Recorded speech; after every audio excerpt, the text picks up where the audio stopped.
View-specific elements are just as they are named, view-specific.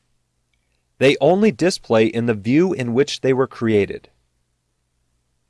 There are two types of view-specific elements: annotation elements and details.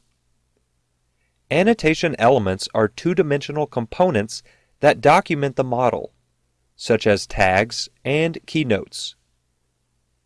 Details are two-dimensional items that provide additional detail about the building model in a particular view. These include elements such as detail lines and filled regions. In this floor plan view, we can see model elements.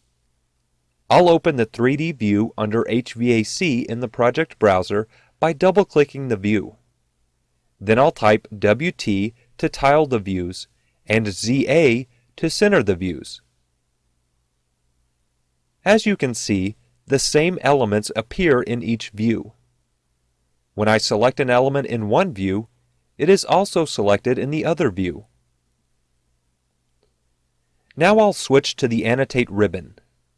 In the Detail panel, I'll click Detail Line. When I do, the ribbon changes to the Modify Place Detail Lines contextual ribbon. I can use any of the tools in the Draw panel to sketch detail lines. I'll select Rectangle. In the floor plan view, I'll click two opposite corners to place the rectangle as if I were sketching a supply diffuser in the room. Then I'll switch to the Line tool and sketch an X in the rectangle. To end the command, I'll click Modify.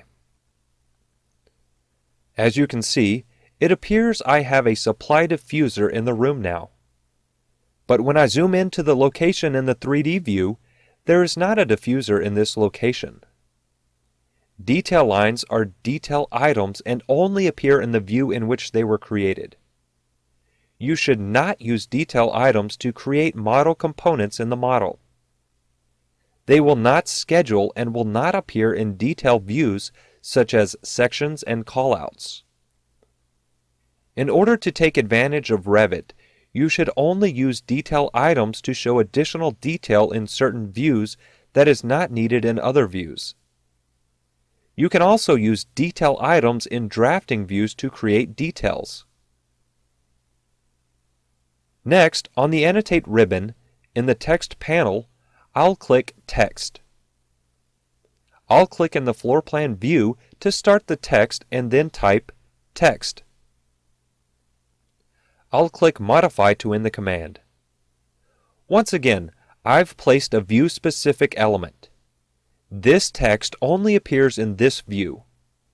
So you don't have to worry about text floating around in 3D space and showing up in numerous views. The same applies to tags and dimensions. As you can see, view-specific elements such as annotation and details only appear in the view in which they were created.